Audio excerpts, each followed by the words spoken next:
Yan, for Australia naman, no. Sa mga interested pumunta ng Australia, so ayan, meron pong job openings. So ano po ang agency niyan is GS.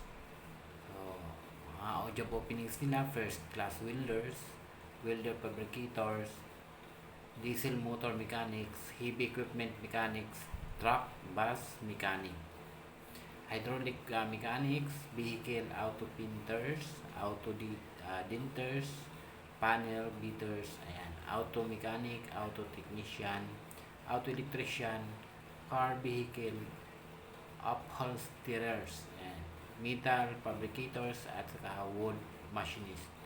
So pwede kayo mag-apply kung interested kayo sa email nila. Kung malayo kayo, pwede kayo mag-send ng application sa email nila. So ayan, nakalagay naman yung email nila dyan. So basahin na lang natin, no. kate.a@sgeshumanresources.com. So yan po yung email ng SGS. So kung interested kayo at gusto nyo apply papuntang Australia, pwede kayong mag-email sa kanila. So yan, have a nice day everyone.